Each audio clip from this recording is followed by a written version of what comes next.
Very good. Wait a minute. Didn't appreciate that. So we're a thorn now? Great. Lisa didn't appreciate it. I don't want to be a thorn. Is our recorder on? Did you I just do gave it? you a compliment, Bill. Oh, thank got you. no Do I need to response. I did not do that one. Okay, we're going to start, folks. You're on. You're on. Oh, I am on. Oh, sorry. I thought you meant I'm on to press button. Sorry, everybody, just didn't know. All righty. I'd like to call this meeting of the Human Affairs Committee to order. Because I love my gavel. Today is Tuesday, June 14th. Assembled members present will take roll. Sherry Grace. Here. Rosemary Salas. Here. Bill Cratinger. Here. Nina Dreyer. Here. Let the record show that Thomas Olds and Michelle Brooks are absent today. Alrighty, first order of business is to approve the minutes from our last meeting, April 12th, 2002, our regular meeting. Do I have a motion to approve those minutes? Motion to approve. Second. Meeting minutes are approved. Now, moving on to our special presentation, we have Elizabeth. Pronounce your last name for me. Andrade. That's what I thought. Okay. Elizabeth Andrade from FAM, Family Assistance Ministries, and Amanda Cisneros from 211 Orange County. So first we have Elizabeth. Well, my manager's folks will probably maybe listening to her at some point, so. Is this okay here? Perfect. Sure. All right. Good afternoon, everyone. My name is Elizabeth Andrade. I'm the CEO of Family Assistance Ministries. It's great to see many of you who have gotten to me and some that are new to me. So thank you for having us. The purpose of my presentation today is to provide you with just a broad overview of the FAM services. I understand many of you are familiar with it, so it may be repetitive. I apologize for that. But what I'm really interested in is answering any questions that you may have. So I'll talk fast. I normally do. Tell me to slow down if I need to, because I want to make room for us to have some conversation today. And so we'll move forward. Family Assistance Ministries exists to prevent and end hunger and homelessness in South Orange County. Strong emphasis on prevent. About 92% of everyone that we serve at FAM is housed. So again, we're trying to keep people housed. We're trying to make sure that they're stable, and that if there are any challenges that they're facing that may in their housing, that we're tackling those issues. 4 ways that we invest in our community. We have our events that help to promote community. And when we talk about events, it's what you know to be true. It's our holiday events, our Thanksgiving, our Christmas, our back to school, our hunger walk. Part of the mission of FAM is to bring people together to do this work. We know that we can't do it alone. We partner. That's one of our strategic pillars, is to partner, and we partner with the community members. We see about 150 volunteers each week at the FAM headquarters in St. Clemente, and throughout some of our satellites as well, volunteering, engaging, understanding what some of the challenges in the community and what their neighbors may be facing, and then contributing to helping to resolve that. Our food pantry services include an ability for us to rescue food that would have normally gone into the landfill. So we partner with local grocery stores in order to do that. We use volunteers. Volunteers help us to go out early in the morning and pick up a route. So there'll be 3 to 4 stores on a route. A volunteer will go through, pick them up, food that is usually in really good condition, bring it back to the FAM headquarters. It gets sorted by another group of volunteers, and then it gets placed in kind of a variety box and goes out to the community members. After those community members in need are screened for eligibility, meaning that they must reside in a South Orange County city, and they must income qualify. So we verify that. We request a verification of household address to verify the city. And then we ask for pay stubs or bank statements, whatever they have in order to prove their income need. If somebody is unhoused, so they're unable to provide us with that verification of where they reside, then we move them over to kind of the response mechanism, that 7% that we talked about, 78% that we talked about, who are currently experiencing homelessness, they're without housing, and there's kind of a different track that they go into for food. We do not provide food that is meant to be cooked to anyone who does not have a cooking facility. So we want to make sure we match the food to the right type of housing and situation that people are in. Our satellite campuses, this is the way that we distribute our food. We have food access through our headquarters, as well as 3 additional satellites. Our philosophy is that we want to bring services to where people are, and so our satellite allow us the opportunity to do that. We have a satellite in Laguna Niguel, San Juan Capistrano, and Dana Point. They operate one day out of the week, and it provides food and case management. That's our dynamic dual of services, is we ensure that any service that we're providing is supported by that case management. Case management is a term that is very broad, and I think it stays very broad on purpose. It is, if you think about a relationship that somebody built with a person, a professional who will help them cross over a bridge to resources. So if I'm a case manager, I have been trained on best practices on how to engage people, usually trauma-informed care, motivational interviewing. I have a pocket full of resources that I've gained throughout my knowledge and relationship and partnership. And my goal is to have the person in front of me trust me to share their story, which is very challenging oftentimes to do, especially if you're asking for help. And so using that strength-based approach to encourage people to share the true reality of what they're experiencing, so that then that case manager can connect the need to the resources and make that warm handoff to that appropriate resource.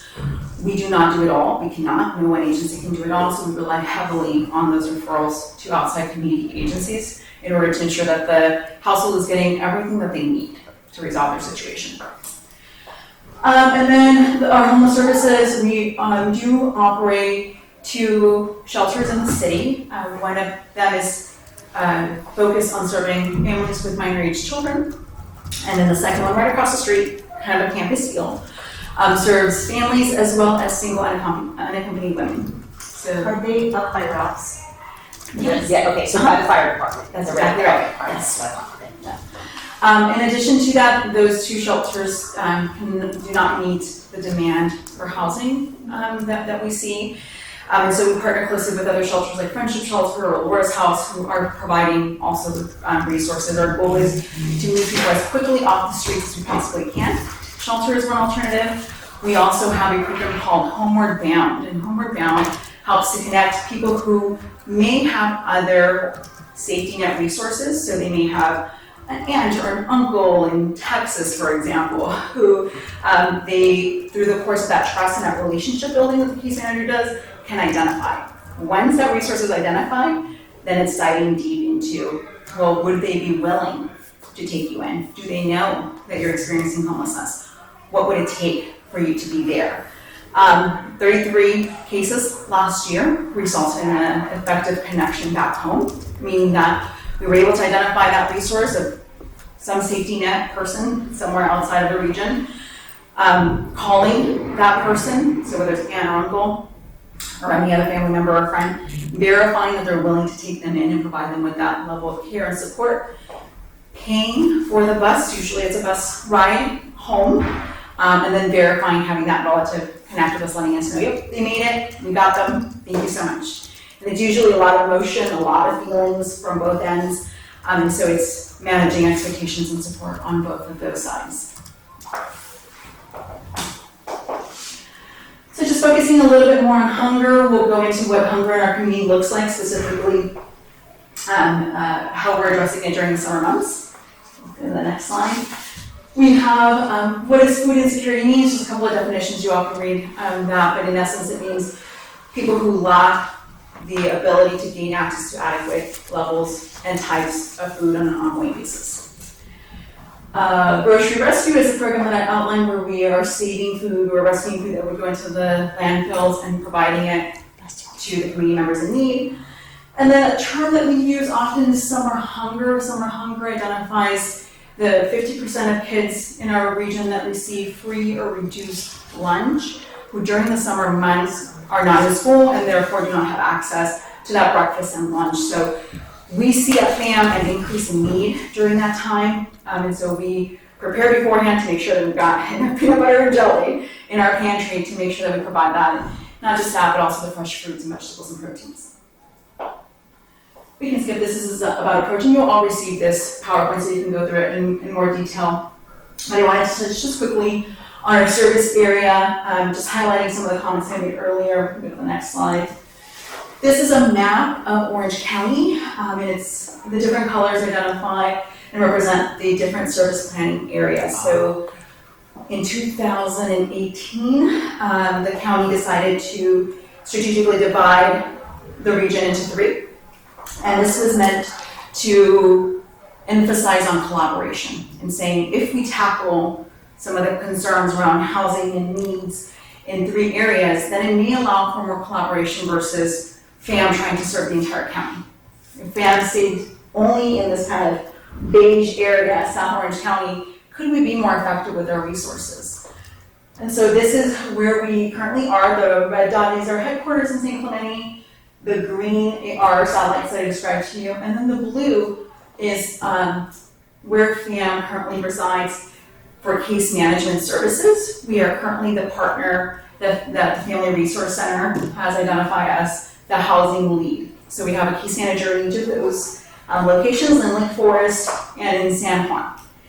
And so our housing case manager is there. They're collaborating with the other staff members at the Family Resource Center to provide that holistic approach.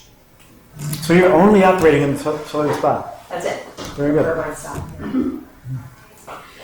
Last slide is just 2 stats. Our satellite campuses served 1,382 individuals, and then our family shelters have served 103 individuals. And again, for family-specific shelters, we do serve primarily the large majority of the people that we serve are families with minor-age children. So one of the comments I oftentimes hear and have to say, no, that's not true, is that South Orange County doesn't have shelters. And I have to respond with, the South Orange County region, St. Clemente has taken ownership in supporting not allowing children to sleep on the streets.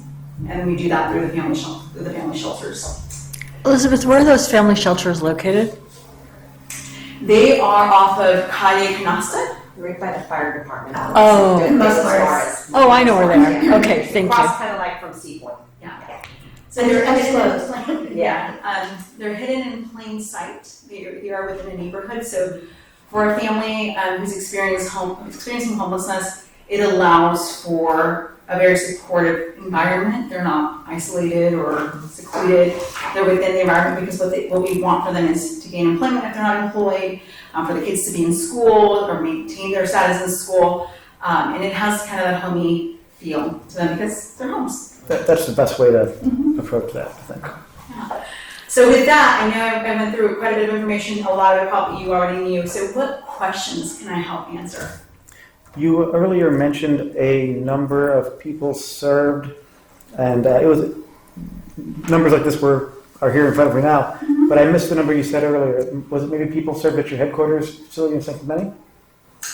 We see on average a month about 1,500 people throughout all of our service areas, all of our different programming, and of that in St. Clemente residents, we see about 400 a month of St. Clemente residents that are accessing our services each month. It's an impressive number. You guys do a great job. It's a high need. We always say we're in the business to be out of business, and we truly mean that. Our goal is to, again, we started off as a prevention nonprofit. Our goal is to prevent people from becoming homeless. The small part of our portfolio of care that is designated for those who are experiencing homelessness is small for a reason. We have to respond in some way, shape, or form to people, especially families who are experiencing homelessness. But our goal is to always focus on prevention because A, it's more cost effective to prevent somebody from entering homelessness, and then 2, it's a lot less traumatic for them to go through the system and to try to support them once they've experienced, a month, 2 months, years on the street. There are solutions for people who have spent a long time on the street. It's typically around permanent supportive housing, and that's one of the highest interventions. It's most cost effective, or it's the most costly of the interventions we have today. And so we see that, and because we operate some of those units, we say, prevention is really where we ought to focus. I noticed on looking at all the websites for each city from Irvine South, they use you guys first. Your name is first for homelessness, for sheltering, for food. How do these people get down here? I mean, how do you, say from Irvine or from Lake Forest, how do they get down here to St. Clemente? Or do they? Because you get your satellite offices, maybe they don't need to. Well, for a couple of years, your satellite offices were closed with COVID. We had, San Juan was the one that opened the soonest. Okay. So it was causing quite a struggle because of that transportation Right. issue. And San San Juan's so expensive. closer to us, but how do the ones from, the other, like Aliso Viejo, Irvine, Lake Forest, they all list you guys They first? do, and I'll say there's a listing and then there's a reality of how many we serve from those cities. We don't see as many from those cities represented in our numbers on a monthly basis. Okay. The majority of the services that we're providing are around case management. So case management can happen over the phone, it can happen at the Family Resource Center in Lake Forest. Irvine has 2 other nonprofits that are within the city, and so their numbers are primarily Irvine residents. So what we try to do is make sure that we're not duplicating aid to anyone. So we do coordinate well with the others. I'll say for food services, we'll see some Lake Forest, some Mission Viejo out of San Juan, or Laguna and Gala satellites. So that's mainly where we're catching them. But they're not necessarily coming even often. A lot of the demand today is around rental assistance. People really are in dire need for rental assistance since the state program has closed. So that's where I would say the majority today, and I can go back and do a deeper analysis, but the majority of clients that are coming to us from those northern, south Orange County cities are coming to us seeking rental assistance or utility assistance. I've got a question. Does someone at FAM have access to the coordinated entry system? You guys are involved directly? So we are, all of our sites are access points, and what that means is that we are able and we are trained and have access to the database to ensure that people who are experiencing homelessness are connected and kind of in line for housing. And that's really important. We work closely with Carly, the outreach worker for the city, to help support any coordination. If she's got first engagement or good engagement with someone, we want to help support her. If we've got good engagement with someone, she helps support us. So it's very much, it's not about us, it's about the person who's experiencing homelessness and how do we make sure that they are connected and engaged and continue to be engaged, because I'll tell you, being around this work in this field for so long, it can be really discouraging for people when they say, yes, I want housing, I want resources, and there's nothing for them. And so part of our responsibility is creating solutions that work not only for the individual, but for the community, the services are housed within. So that's where we take the kind of no wrong door approach. If it's outreach and engagement that they're engaged with, let's support them. If it's us, then we see the same reciprocal relationship. How do you handle the term, or what's the best way to say this? The ones that want to be on the street and have zero interest in housing and anything. How does FAM handle that? And we've got some here that have been here 5 years. I like that you didn't use the term service or system. Right. I'm trying to come up with the right term. I like that. There is a segment of the homeless population who refuse to engage with services. And part of the thought is, well, are we offering the right service to them? So that's number one. What do we have to offer? Number two, with FAM, because we are an in-reach site, we don't do outreach, we are only engaging with people who are connecting with us. So typically there's a level of acknowledgement that they're engaging in services that some of the folks that I think you're describing, we'll call them the top 3 or 4% of the total homeless population, they're not coming to us because they know that when they come to us, we're expecting them to provide us with information, they're engaging with us, we're not just going to serve them. There's a relationship that we're relying on. Is there a certain point you cut them off? Like I know a couple that are in there all the time for food. One's a problem in our neighborhood and goes in there all the time. Is there a certain point that they're cut off from food because they won't accept services? Yeah, so our policies around food provision is if somebody's coming to us more than once a week, then we typically have an in-house huddle around it. Like, why is this person coming to us so often? What are we providing them with? What's the plan? So I would say the people, and there's only maybe 1 or 2 who come to us on a weekly basis. That's pretty frequent for the people that we're serving. They're all engaging in some way, shape, or form. Now, our goal for everyone is that everybody gain access to housing. So that's our goal and our desire for everyone. For some, it's typically, at that level, it's typically a progressive engagement plan. So they may say yes to the sandwich and the conversation today.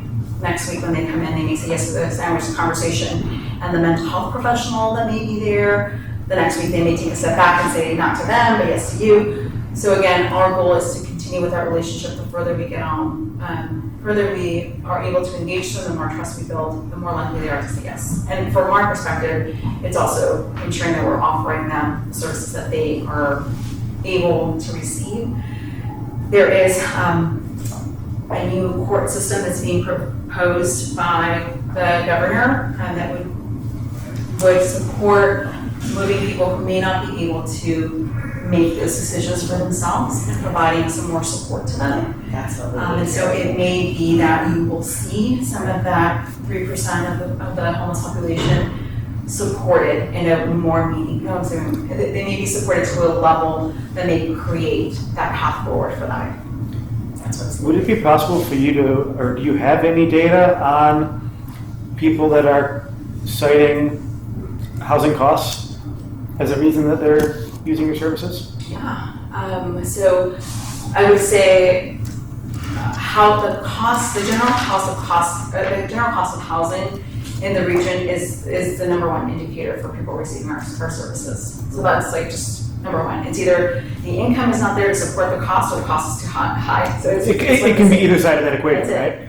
So that's consistent with the data I've seen before, and I'm sure that's getting worse with housing costs going through the roof. And the projections on the current inflation that we're experiencing is also greatly impacting the number of people that we're seeing, the new people who have never before come to CAN.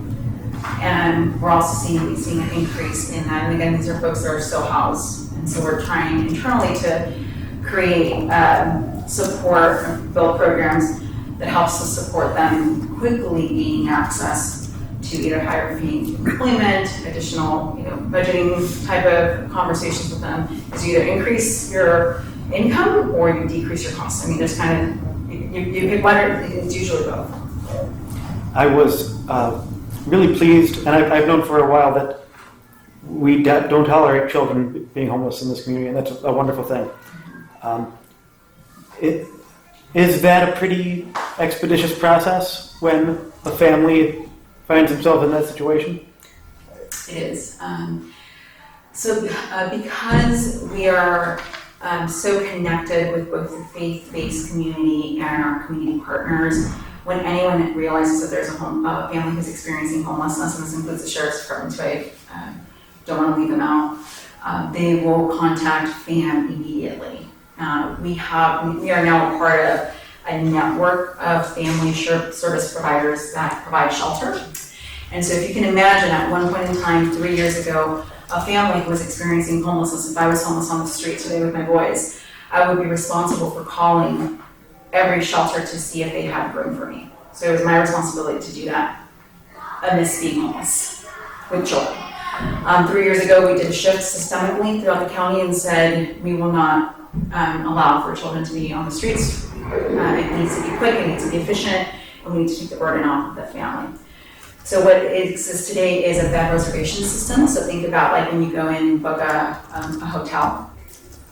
There is a availability, which is usually not enough, and then there is the people who need, the families who need that resource, and then the matching. We prioritize St. Clemente first because that's our sponsor, so that's our host city, and then any other city in South Orange County first. And typically those are the people who come to us because again, families with minority children, they want to keep the kids in school, they want to keep them in this area, so that's part of how we divide the resources out throughout the county.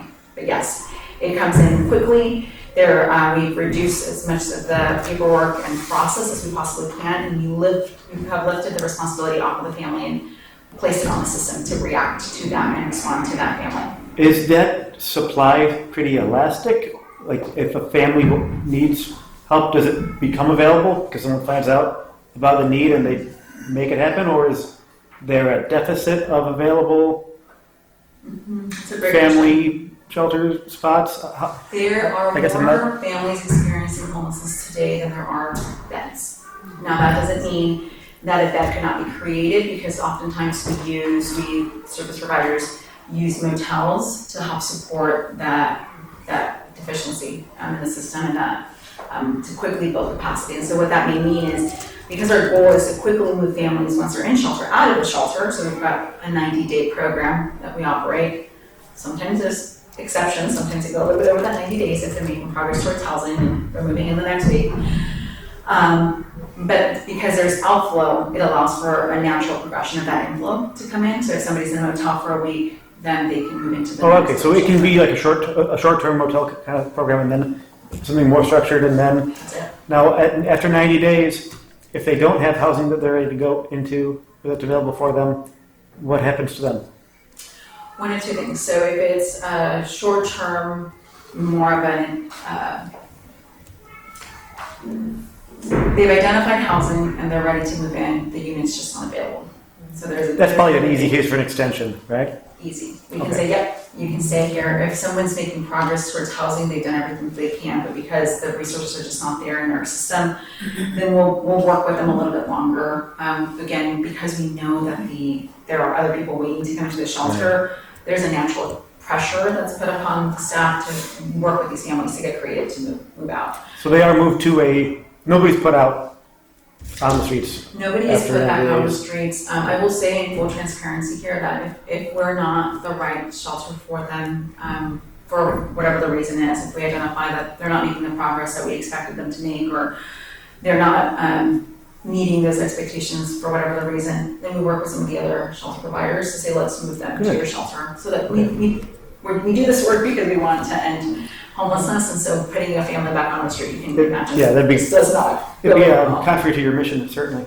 And I'm glad that you work with other organizations, because I've been in sales for a long time, and you can't, I mean, if someone doesn't want what you're offering, it's not no forever, it's no to this right now under these circumstances, right? That's right. So a different organization with a different process may be successful. I think that makes a lot of sense. That's fantastic. You guys are such a treasure. I think we're so blessed to have you in our city. Thank you. Thank you. And we're blessed to be in partnership with the city. We couldn't do this work. We don't do this alone. We rely on the support and the goodwill of the people and understanding what we're trying to do here. Oh, I know that you guys have a couple of programs that are soliciting grant money. Mm-hmm. Besides that, is there anything else that the city could do to help you better meet the community's needs? I think this forum is very helpful. The understanding of the services, that asking questions, being curious about the resources that we're offering, how we're offering them. The need is expected to rise, so how we address the need and ensuring that there's a fairness throughout the region of what resources are being provided where. We serve as a vehicle to secure additional resources as well, so we never want to rely on one single source of funding for the work that we do. The work is too important to rely on one, whether it's private or public or grant money, and so we have a diverse, and that's Mary's main focus is ensuring that we do keep that well-rounded pie for FAM. We have been aggressive in pursuing funds from the county, funds from the state, in order to ensure that we're able to meet those needs and then we're able to meet them to scale. Scale. How important do you think scale is on this subject? Like people are talking sometimes about regional solutions, local solutions. I don't think you can go statewide because people aren't going to move to it, right? It's got to be the furthest out you can be is regional, right? Mm-hmm.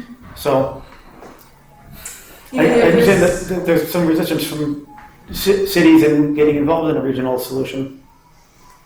What do you think what's the prognosis of that? Do you see a regional solution as forthcoming or unrealistic?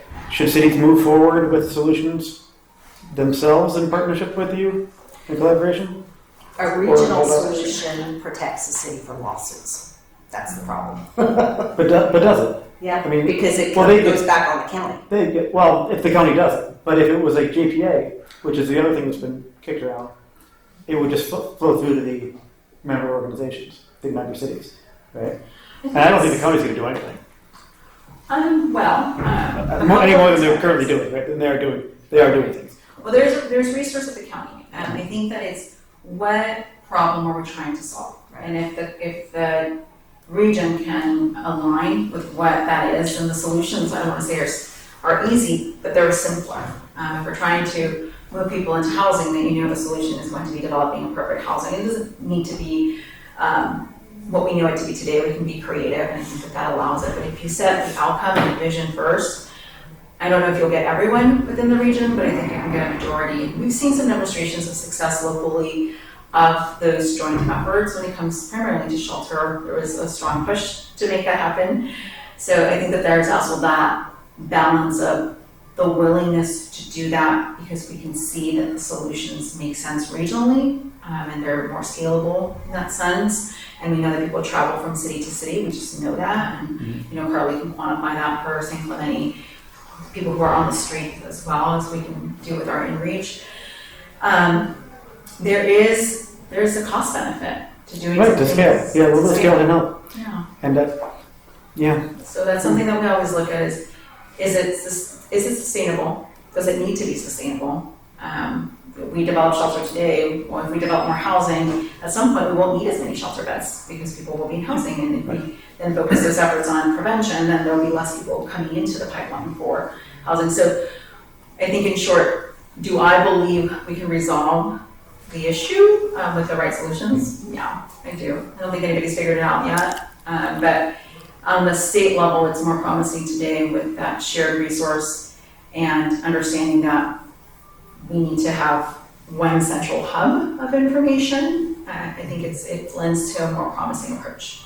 Glad to hear that. Elizabeth, for those that are experiencing mental health issues and need medical care and ongoing, essentially, management of their condition to ensure they're taking their medications, that things are properly dosed because there may be a narrow therapeutic window, on and on and on. Do you have resources like that available for clients? We have a partnership with Mission Hospital. So when someone is at that level of care, what they typically need is that ongoing care for that acute need. Mm-hmm. We are not medical providers. No, I know that, right. But there is a need, there is a shortage. I was talking to Nina about that just before we started, is what is the balance of managing the expectation of moving people into housing, and it's knowing it's housing first, but not housing only, because people who experience that level of care and need that support will need it once they're in housing, like they need it when they're experiencing homelessness. So it's matching that up. So Mission Hospital is a resource that we use often. The healthcare agency with the county is a resource that through their outreach and engagement will come out and help support our case managers. We'll do the housing, they do the acute care and support. And then there's a new resource that is promising in Orange County. It's the Be Well Center. Do we use that yet? It's not available in our region yet. So if somebody's The one in Irvine? yeah, that one's the one that's going to be developed. So that one's Oh, that hasn't been built yet. Okay. not yet. But there's the one in Orange, and if you haven't taken a tour of that location, I would highly encourage it. The way that it can be best understood is right now we have 2 interventions. If the person, Lisa, that you described is experiencing an episode and they're causing threat to the community, then you call 911, and 911 will dispatch an ambulance for medical, or they'll dispatch police. So then those are the 2 avenues. But if that person needs mental health support, there's a third choice that's being offered through Be Well. Orange is piloting it, and Huntington Beach is piloting it. So there's a third option that operator has to just. So we can send, if people need it, we can send them there? If someone needs that level of care, there could be a connection to the location in Orange. Okay. Because it is located in that region. spot. But once Irvine's open, then that's who we will use. That would be part of the South Orange County. Okay, and when is that due to be open? It just broke ground, I Okay. believe, a couple of months ago, so we're projecting probably about a year A year. before it's operational. That's what's really needed. Really. It'll create such a level of integration and support for folks, for sure. So it's challenging to see people in dire need Right. that aren't able to care for their basic needs. Hygiene, medication and medical needs, eating on a regular basis, and so forth. So understanding what those resources are, like I just recently had someone who came to me, they had a family member in crisis, and it didn't turn out well. And I spent hours on the phone and looking online and so forth to try to assist this family who had a son in crisis, And unfortunately, I wound up with an arrest because he tried to steal a school bus.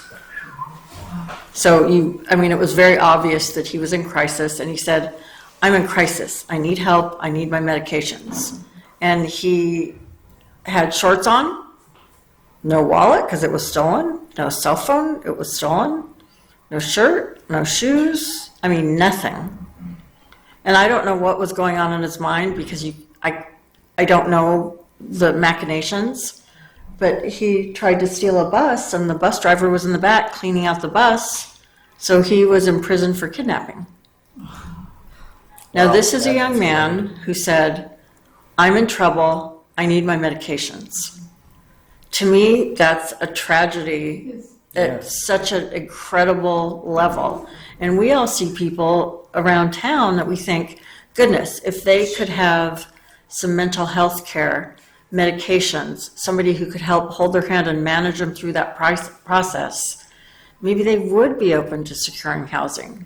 Because to my way of thinking, and this isn't about personal opinions, but it sort of seems like common sense, to place someone in crisis in housing without all those supportive resources is inhumane.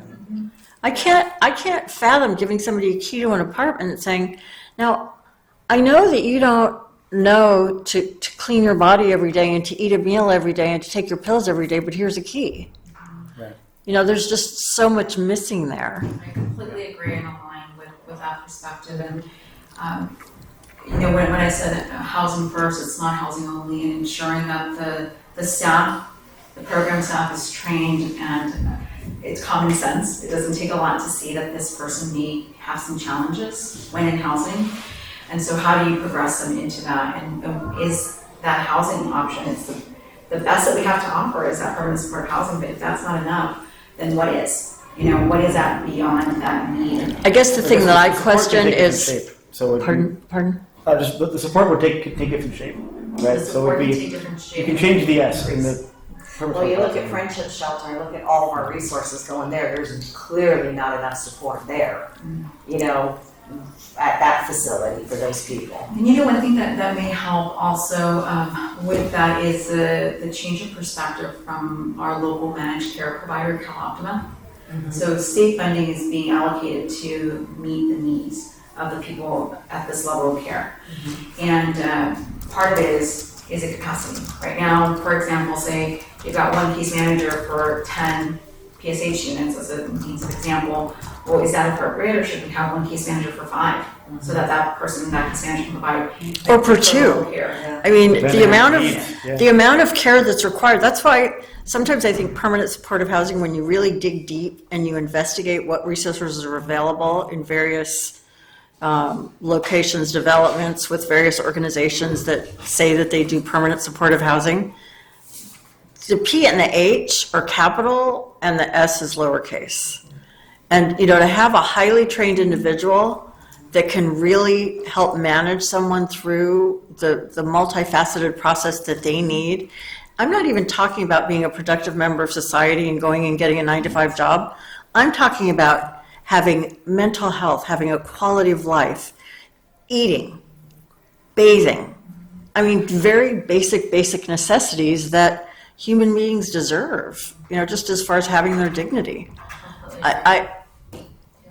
Those services, it's very difficult when you come across someone in need that's in crisis that says, I need help to access those services. That's right. And there are people. A lot of our homeless, and you just go, what would their lives be like if they got the mental health? They would be different people. I did a ride along one day, and it was just enlightening.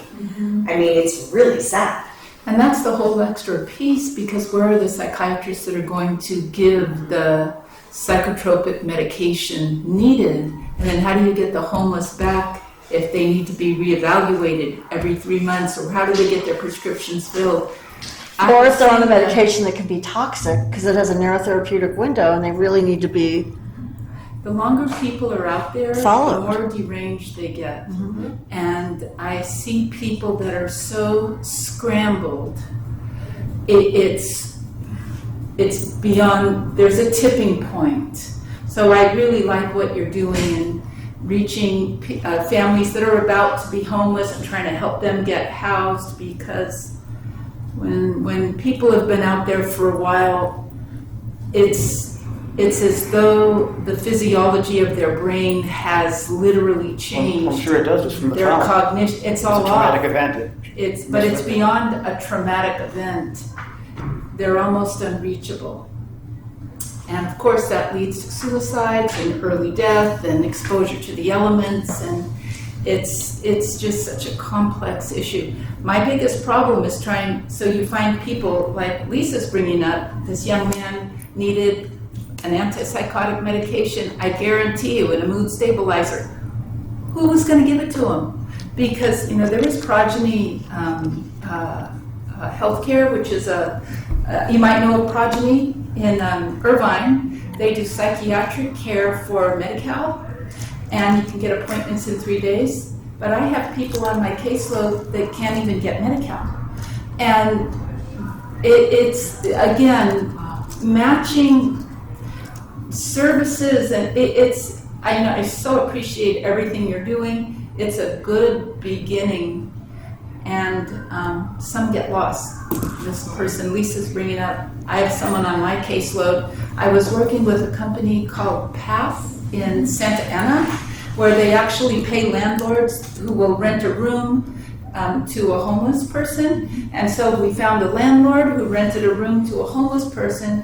That homeless person stayed for maybe 3 months. Even though Path was paying $1,200 for the room, the homeless person was catatonic, schizophrenic, because I was getting descriptions, not on any medication. It was very disturbing to the homeowner. It caused a little bit of a ruckus in the community. And the homeless person chose to live back in his car and has been seen asking people to buy toilet paper. So you just go, it's just such it's so disheartening. It is. And it's, Very we've got two facets of that. One of them is the people who get matched permanent supportive housing are people who typically are able to engage to some degree. So even the folks that you were talking about here typically wouldn't even be able to make it through the process. So that's number one. That's a big flaw in the system.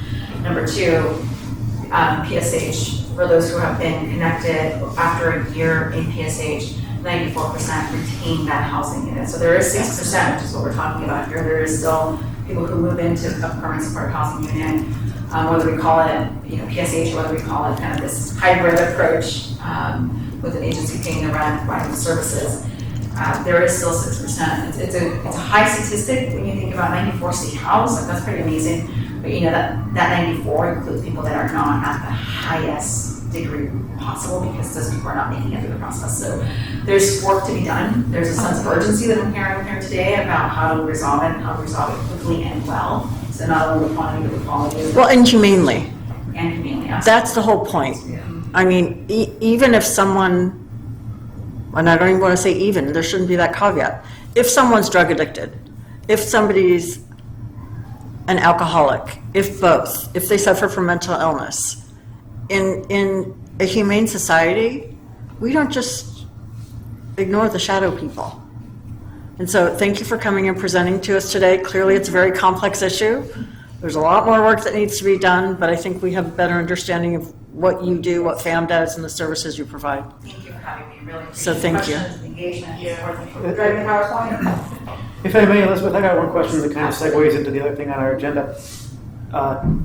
211, and unfortunately they're not able to present to us today, but I've met with them and spoken with them on a couple of occasions. They've got probably the best database of available services in the region that there is. Do they refer people to FAM? And FAM, I'm sure you guys leverage their resources to excuse me, help find the different resources people may need. How effectively are you guys working together, and what, if anything, could be done to help that be more effective? Great question. Yes, we do receive a significant amount of referrals from 211 Orange County. So I can use myself as an example. If I were in need of any type of resource, whether it's food or mental health, physical health, or early childhood screening, or whatever it is that I need to find today, I would call 211 and I would tell them I'm in St. Clemente, and this is what the service that I'm looking for, and they would say, all right, it looks like these are some options for you. They would give that to me, and I would be responsible for following up and ensuring that that was the process, and then they would kind of close the case on their end. Or working to design what is called a community information system. In that community information system, I've already called 211, they have my information, they know what I'm looking for. They're actually going to take that information and they're going to, through the back end of the system, say, Pam, here's somebody who is looking for rental assistance and they're looking for housing. And so then we're going to say, yes, we have capacity to serve them, we're going to take it in. And that person is no longer needing to go knocking on doors to find that resource. So that's a way that we're looking to redesign the system to prevent some of what we're understanding now with the trauma-informed care systemically, how we're continuously asking the same questions. It's so much more efficient. It's so much more efficient for both parties. Everyone, for the yeah. person looking for resources and for us, because we have to have somebody answering every call that comes to us as well. And if we can reduce the number and make those referrals really good referrals of the services that we have available today, then we're maximizing on our resources by doing so. Very good. But Okay, they're thank you. everywhere. Yeah. Thank you so much. Appreciate it. All right, so since Amanda's not with us, right, because she needed to be here in person, Janet, and she wasn't able to join us, right?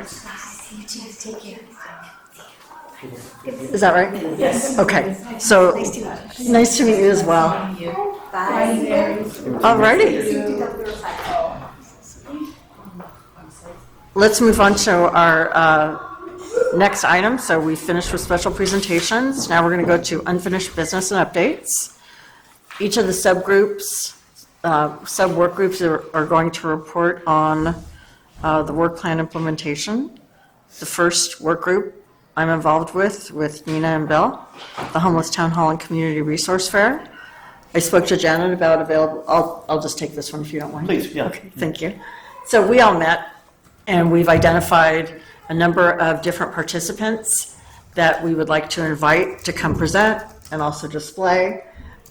Janet was nice enough to supply me today, of all of us today, with what they did the last time the meeting was held in 2019, pre-COVID. And we are looking at appropriate dates or potential dates today when we conclude this meeting. So we should have more information. Were you going to say something? Or I could go, like, do you have a date you're looking for? Because I can go get the Parks and Rec. Do they have like a master calendar that they can look at what available dates are like at the community center? Yeah. If I can get online, I can look it up. Perfect. Oh, great. I think we were talking about after back to school, right? We August time? August, September timeframe, right? Yeah, Yep. might have to push to September just because we're still putting it Running together. late, right? yeah. Yeah, that'd be great. Okay. And we could get something and see what's available. Excellent. What location are we looking at? The community center? Community center, right? So like the fireside room or? No, it would be the big auditorium. Okay. And then the outside for like the resource tables to be set up. Okay. So the whole foyer Particular area, thing. when you enter into the Particular community center? day of week or time of day? Well, what was suggested was a Wednesday or Thursday night, right?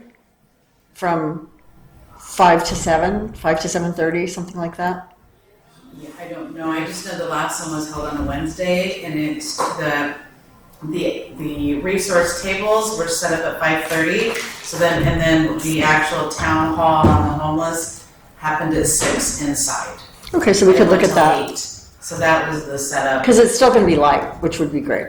Yeah, if that worked, Because then We people can- can come when they're off work and so forth.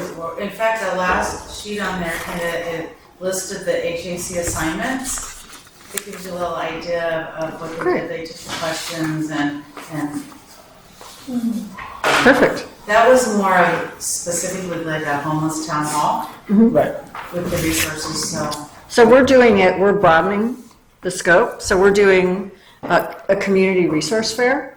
So for not only the homeless folks, but also for special needs individuals. People that are maybe on the brink. Right, The people at people risk that of families homelessness. serve. Right. We want them to come and You would bring those connect with some of these speakers in. resources. Yes. And the forum from 2019, I was there for that. And it was a productive event, but it was productive in terms, I think, of getting information to the community more so than connecting people with resources. I'm sure there was some of both, but I think I'd want to lean more into the here are resources, here are organizations that are here to help. That's our intent. That's our intent, right? That's what we're trying to do. Okay, so we'll see if we can get a date on you and Excellent. So we're marching along with that. And then regarding updating the resource registry, Bill, do you want to take that? Yeah, I have an update for you guys on that. Thank you. I just mentioned how 211 has like the best database of resources around. I have their database, and I'm putting it together in a way that makes it, hopefully will make it work well in like a parametric search. And we'll have an offline discussion on the microsites, because rather than individual microsites, because there's hundreds of these, which is a great problem to have in one regard.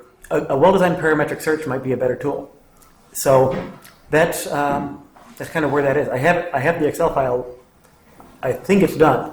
It's just a matter of kind of making the back end of on the are you going to technology side. eventually want that on the cities, like Yes. link, or? Probably, yeah, I think so. That's been the Well, let me know plan. when you get to that point, and then I can coordinate with IT and That's exactly what we'd like to do, just to make it one-stop shopping, and we know that the city website's being redesigned. So But, it is, I didn't know that. oh, well, maybe I'm wrong, but a little bird told me it was being redesigned to make it more user-friendly, which is good news, because sometimes you really have to dig to find something that you're looking for, but we want to make it really straightforward, so somebody can go to the city website, put just some keywords in, and access the resources that are available currently. Because there are a lot of resources that are available people don't even know about, like Homeward Bound, for example.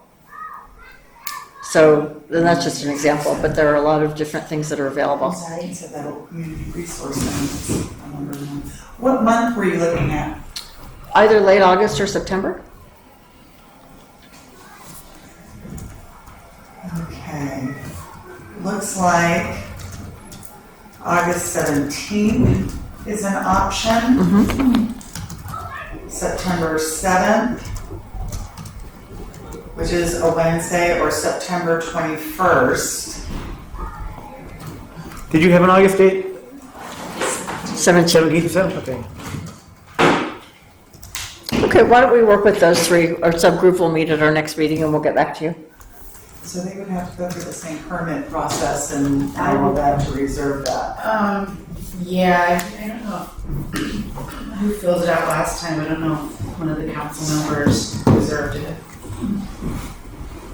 But yeah, we can figure that out. But is there a way to tentative any of those? Because I hate for these all dates to Right, be gone yeah. when you guys decide.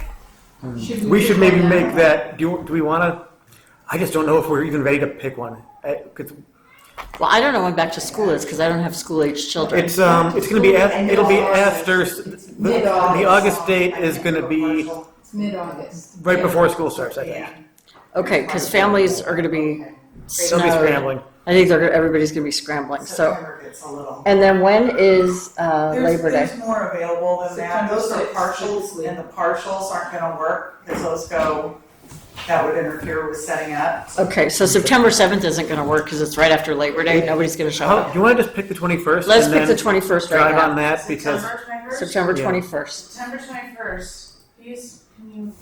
Okay, that's a partial. oh, it is. Okay, we can do the 14th. What day of the week's the 14th? That's a Wednesday. Do you prefer Wednesday over Thursday? Either, I think it's There's more fine. Thursdays available because they do have committee meetings that are held there on Wednesdays. and Thursday would be Tuesdays, great. so Thursdays are more. Is that September 14th? I'm sorry? Was it September 14th? That you were talking about? September 14th is available, which is a Wednesday, as is the 15th. Do you want to take I'd one or the rather- other of those? I think Thursday would be better. I do too. Okay. Yeah, I do too. So September 15th. September All the 15th. Thursdays in September are open. I Let's. think 15th is good. It's right I in think the it's middle. great. Right in the middle, people are back to school. Easy date to remember too. Yeah. It's, middle. Yeah. Yeah. Okay. Yeah. Okay. September 15th. That's our target date, folks. Thank you Yay very for much us. for. Excellent. And tentatively block that off. Oh, God, get in trouble. We'll get you. Can I block it off? Is it getting in trouble? Go on. I'm sure we can get that. And just say the Human Affairs Committee. I'm gonna have Jill do it. Okay, perfect. Thank you for Because that. I don't want it to get booked up. Thank you. Yeah, thank you. Thank you. And that was the 15th, right? Thursday the 15th? Yeah. Thursday the 15th. We can't be changing the date on attendees No, and vendors. no, we It's, won't. Right. We gotta really pick one, lock it No, down. we'll do it right away. That's good. He's got dates. That's excellent. When do you Good. think we can know for certain on that date, or are we confident enough to reach out to third parties and start inviting them? And I'm sorry, is that a For you, question yeah. to me? When do you think you could start reaching out? No, is that, how confident are we on that date? Are we at like 90%? I think we're finding out right now. I think we're trying to book it right Oh, okay, now. I great. mean, that's my goal. Is I don't know if we can get get confirmation it today. reserved. Okay. Janet and I will communicate on that, and I'll share it with you too. Yeah, if you could let us, let the work group know, we can. Whatever paperwork I need to fill out right now, I can fill it out, right? If I need to reserve it. Okay. So, I guess once we have confirmation on that, let's wait for confirmation to make sure that we're not having to change dates for anybody. And then we'll dive hard into the third parties that we're inviting. Are we settled on what time we want it to start? Is it going to be 5:30? Do you want to do 5:30 and then we'll start in earnest? That's when the tables all be set up and we'll start in earnest at 6. Does that work? 6 to 8, so it would run for 2 hours maybe? yeah, that was the template from the one they did 2, 3 I think years that's a ago. good idea because then if people have to do dinner, get kids going on homework and so forth, whatever, you know, it lets people get a little bit settled after work and then come on over or after the day ends, sort of. We may, Oh, and I have too, better attendance. I don't know where we found this, a Human Affairs like banner, like the plastic one. Oh, nice. we have a banner, you committee. I That's forgot exciting. about that. I'll have to find it again. But yeah, so you guys can have a table. I'll put the Do we banner want to on potentially do it a little earlier? I just looked up when the sun sets on that date, and it's, assuming the sun's on time, 6:57. So by 7 o'clock, it'll be getting dark. Do we want to maybe do yeah, really? Wow. So you think of 5 to 7? I think so. That way people aren't leaving and it's dark, like it'll be twilight when they leave if they stay for the whole thing. That's okay with Is me. that doable Yeah, for us? That works for me. Maybe, Yeah, I think that's set up reasonable. 4:30, That's up start to at you 5, guys. go 5 to 7? Yeah, and maybe setup will then be at about 5:30, That's, 4:30. move everything and up then- basically yeah. by an hour. Set up at 4:30. Uh-huh. The event, begins formally 5 to 7. Good? Great. Okay. Perfect. All righty. So next item is the overall homeless strategy and best practices with Bill, Nina, and Michelle. So if Bill or Nina would care to take that and give us an update? Michelle's not here. I can speak to it a little bit. We Right, had, and I know there's been some communication going back and forth over exactly what's going to be presented. right. We're gathering good information. We don't have a draft of our deliverable on that, on the work plan. That's a report to city council. Right. Okay, that's what I thought. I don't have the work plan in front of me. But we don't have a draft of that at this time, but we're getting some good resources together to dig into, and work's ongoing. I don't. Do you have any type of timeline on that or anything? When is it officially due? Did we have a date on the work plan, or did we? Are we looking I at don't like think there was the term? one. That might have been, but I know that I know the. for the members, like you guys' term expires the end June Is it- 30th. Yeah. Is it June 30th that Yeah, happens? so like I was gonna bring that up in staff communication. Aren't the interviews so- after that? No, they're tomorrow night. Oh, good. I'm gonna be there. Cool. Do you know what time? I'm sure I have it on my calendar. So maybe you could tell I wear us. too many hats. Do always know where I'm going to be. We were looking for it because Yeah, we were gonna look it up. we didn't know it was tomorrow. But I'm surprised, if the people being interviewed, I'm hoping. They didn't receive communication. I The never clerk- received, the no, clerk- I never received anything. Yeah, I don't have it on my calendar on the 15th. Oh, let me see, check real that's- quick. I'm sorry, I would have pulled that stuff up. I just assumed the clerk was Uh-uh. responding Yeah, with Is the that. clerk I'm still not in sure today? how Can you he's let gonna be the there, clerk yeah. know that people don't know? Because they're not going to show up. That would be bad. Here's the details Yeah. for mine. Because there's here. an agenda, let me, Yeah. when she gets back, we'll go online, because I know I saw the council agenda, and What it day? said, It's tomorrow, right? Is council meeting Let me tomorrow see. night? No. No, It was a council meeting to interview. it's a special Yeah, meeting June to 15th interview. at 7:45. 7:45. yeah. That's the time. 7:45? Are you That's sure? late. Is that, are you looking at the See, I got website? Oh, I do have it on the calendar after all. Yeah, here it is. So, no, I'm looking at the letter that was sent by the clerk, I think. I never got anything.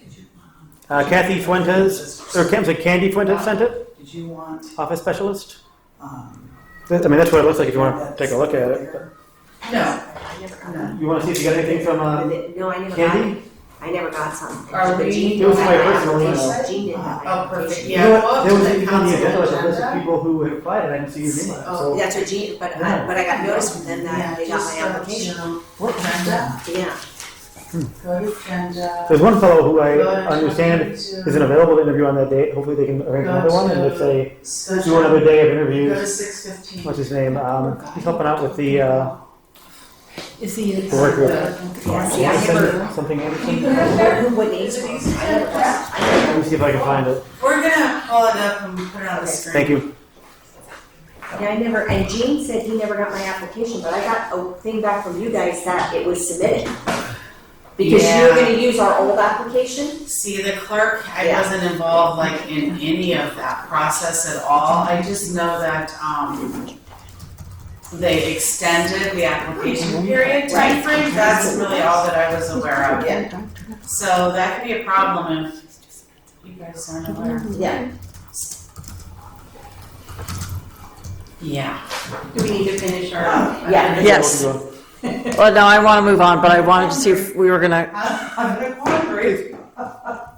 Yeah, if you can pull that up, we can continue, I think. yeah, let's continue. Okay.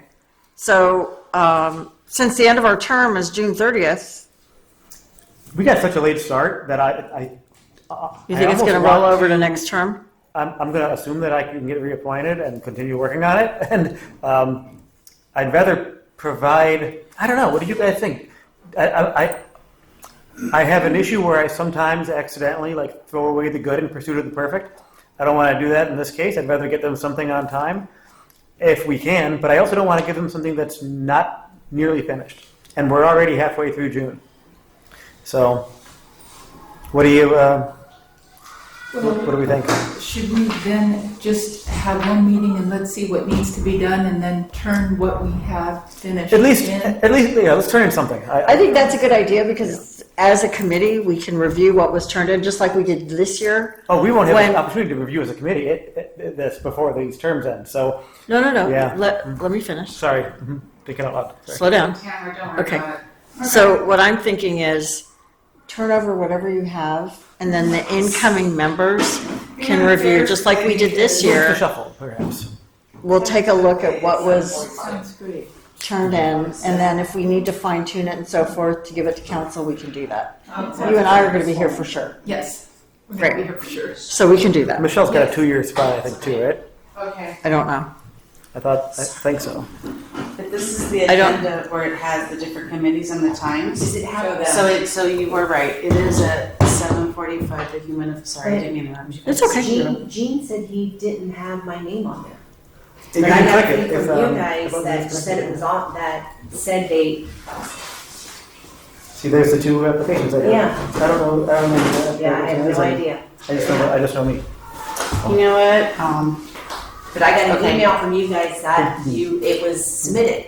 so, Well, there's, 4 spots that had 1-year terms, so that's, I mean, they have to have another interview First thing date. tomorrow morning, I will contact Yeah. the clerk's Let office. me know. Okay, thank you. Will you let me know I too, will please? let you all know. Thank you, we appreciate it. Yeah, because I don't know, not as involved in that loops, but I will get answers. But you did apply. and- I applied, I got notice back that they said they would use our last application. They replied that they accepted it, and then I haven't heard anything. I just, when I got in here today, Gene said it was tomorrow night, and I'm like, what are you talking about?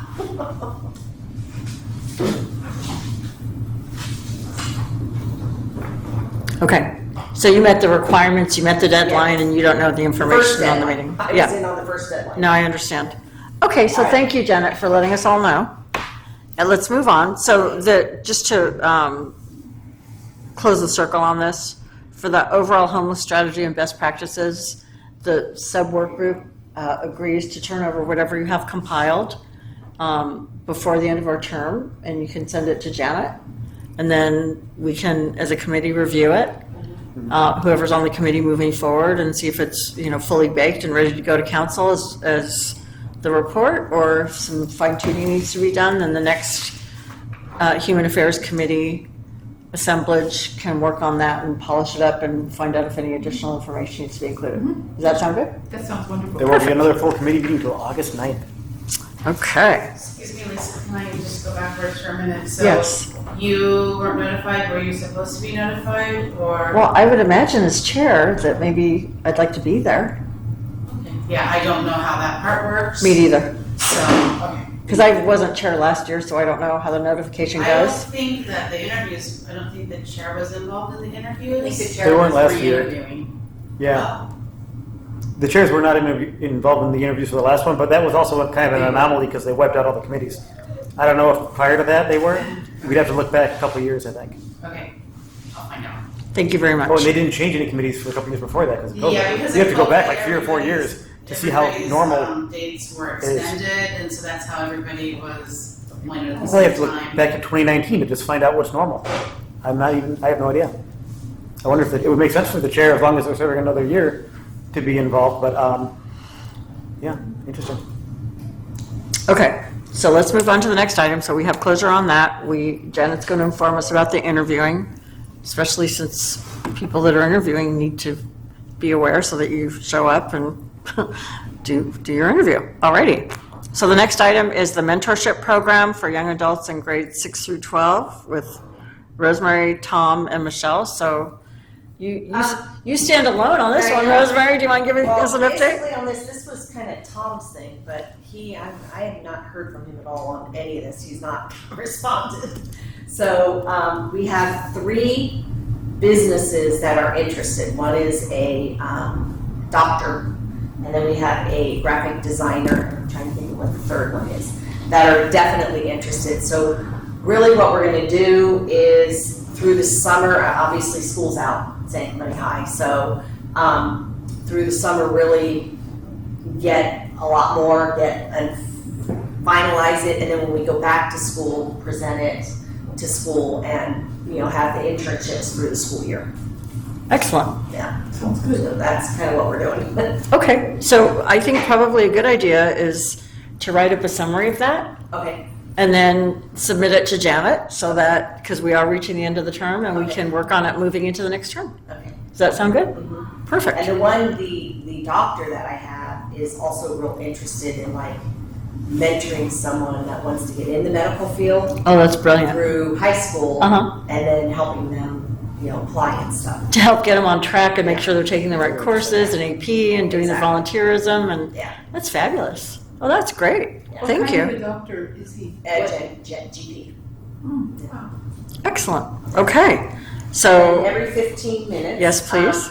On that, obviously, the school, finally we got approval from the school. Mhm. So the idea is homecoming is super late this year, right at the very end of October. The idea is to do it right before the homecoming dance, and then the next week is Red Ribbon Week, so kind of coordinate everything. We are applying for the $10,000 grant through the Highway Patrol, and the last I spoke with him a few months ago, it was still available. If the grant is gone, then what we'll do is we'll reapply right in January because the new year opens up, and we'll do it for spring. excellent. So it'll be fall or spring. But the school's on board, they're super excited about it. That's really exciting that we're going to get to implement that. Yeah. That has And then we're doing really it far-reaching well, benefit. I'm working with Susan. Oh, that's fabulous, Rosemary. Okay. Wow, that's really some great gain there. Okay. And then this was fabulous for those of us that heard the presentation. Sherry, do you want to update us on the San Clemente High School Humanitarian Award? Yeah, it was presented, done, completed, take it off the list. Till Till next year.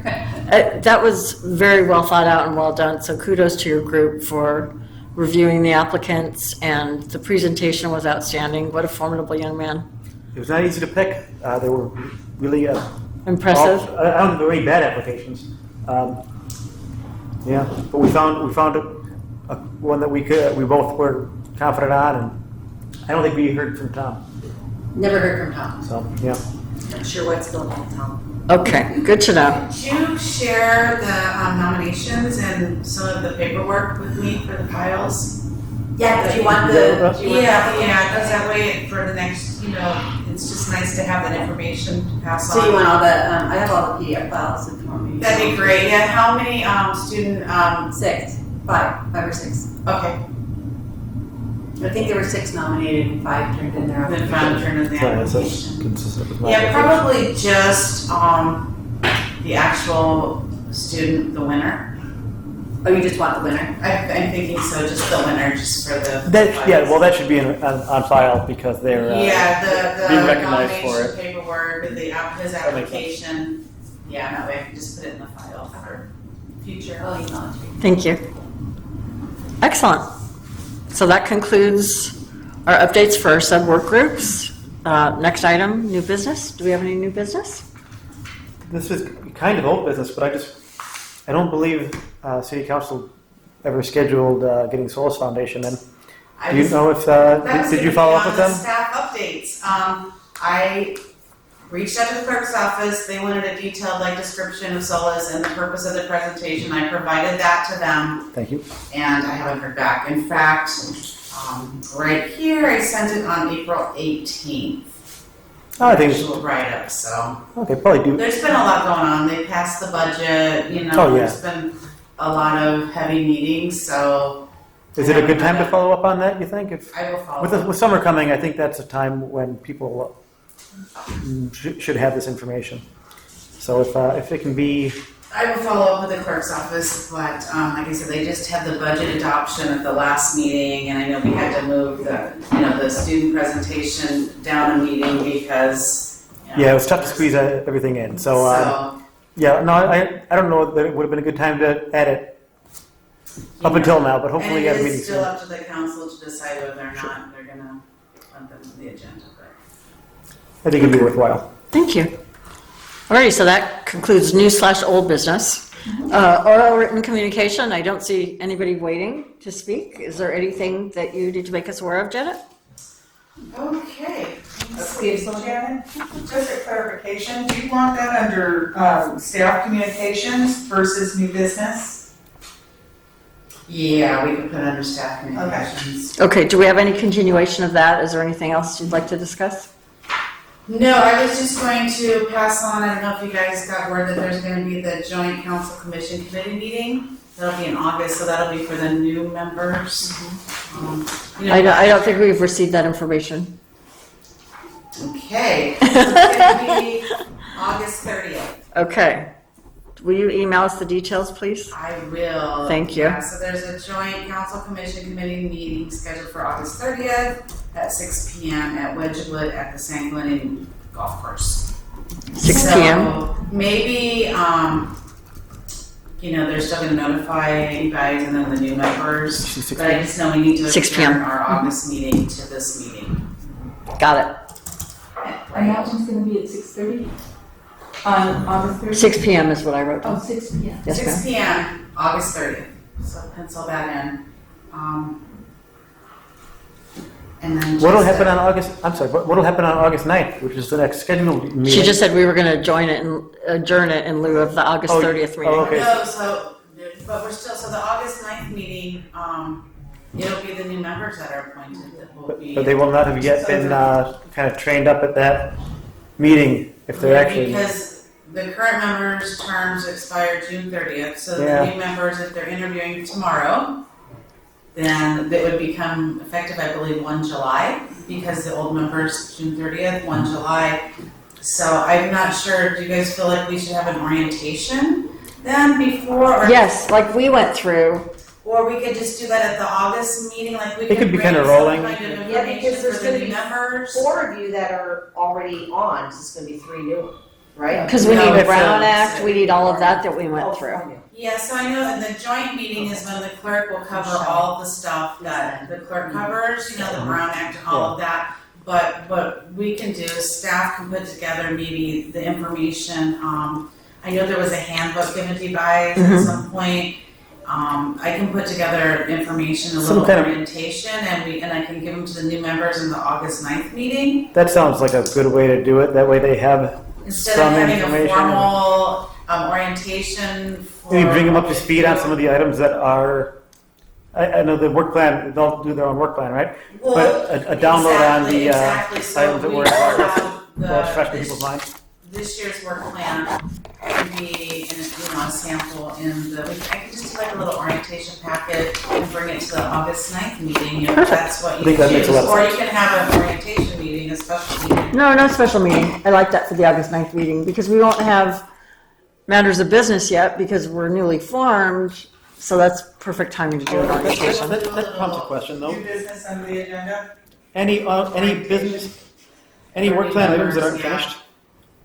Any work plan items that aren't quite finished, would they just be in unfinished business we continue working on August 9th and following meetings? I think you need to get your work plan approved by council for each year. So But I guess between that. So it would be a put together carryover the- item, we'd submit it again, but this year, we're gonna hit our runway's gonna be really short. Yeah, Because we're experienced with this.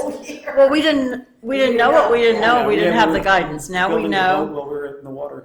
yeah, we know what to do, we know how to do it. The runway's gonna be really short, so we're gonna be effective and productive very quickly. Yeah. So, I mean, you could get it, you know, to council, it has to be there by October, but there's nothing saying you can't get it on the agenda in August or September. Well, that's it. Right, because if you already have Oh, pretty let's do much, that. Yeah. you're gonna do the student award, things like that, you could just get that all ready to go and you could get it on the council agenda earlier. Okay, Okay, Sounds excellent. sounds good. I like it. excellent. Well, if we don't have anything else, I'm going to adjourn our meeting for today. Oh, I wanted to ask you, sorry. Sure. There was the wall of recognition, did you attend that? Is that? I got called into a business function, so I don't know who was selected and when that's going to be placed on the wall. Because I was not aware. of Because I that wasn't wall. emailed the update. I- Oh, you weren't? They didn't tell I you? wasn't aware that that was part of the HAC chair's role, right, until I got the email. So now we know that, that's part of the. We'll know for chair's next role. year. So we can add that into our documents. Perfect. Well, it's good to know what we're responsible for. Yeah, so it's the wall of recognition. It- Yes. Yeah. What is that? It's cool. What? It's literally a wall. Like, there's a wall of recognition for our athletes that's over here, but that one's down in that beer bowl area where the wall of recognition is. It's pretty cool. It's for volunteers in the city that have really done above and beyond over a period of time on various Oh, committees. Cool. Just And they're honored on that. So they can wall. either, well, it's a process like you did for the Humanitarian Award. There's a whole bunch of applications, and this year was a 2-year award because we were shut down during COVID. So you can either nominate yourself with it's a whole application that you have to fill out, and you have to list your impact and your contributions in a number of different areas, and how you've contributed to the city and impacted the city and so forth, and what your efforts consisted of, et cetera. And then there was a group that met to go through, we had to fill out all these ballots and do scoring, and then go through all of those candidates, rank them all, and then the top scorers were selected. And I never received a follow-up email on who the finalists were. probably find out. I know, but I can pull up the city's policy now that I knew it existed, Mhm. and it does have the committee, you know, and it talks about it.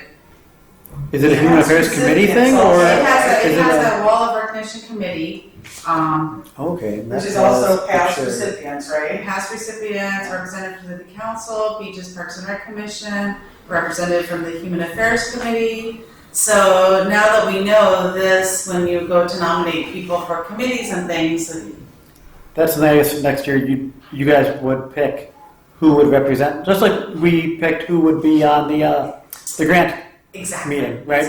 You'd pick somebody to represent the committee at that. So it could be the chair, but it needn't be. Got it. Excellent. Well, I think that concludes all of our business for today. So I'm going to go ahead and adjourn our meeting to our next regular meeting of the Human Affairs Committee, to be held Tuesday, August 9th, 2022 at 3:30 p.m. in the Friends Room of St. Clemente Aquatic Center, so where we are now. I would like to thank everybody on the committee as chair. I'd like to thank everybody for working together on our work plan this year and kind of learning as we progressed how to move forward with our work plans, that there were certain challenges. We had to make some changes regarding budget allocation, et cetera. And I just think this is a really solid group of people that really care about our community, and I wanted to express our thanks. So thank you all. Thank you for your time. Thank you for your commitment. Thank you for showing up and contributing. And with that, I call this Did meeting. you properly consider that a motion to adjourn, and I'll second it? Yes, sir. And- I make a motion to adjourn. Yeah. Everything she said. Second. Well, I don't make the motion. Somebody else makes the motion. So I'll make the motion off of what Lisa said. And who's I going to move second? everything Lisa said. Who's second? Who's going to second? Rosemary seconds. Okay, I call this meeting to a close. Last gavel bang, because I love my gavel. There we go. Hit it again for good measure. If you- Thanks, everybody.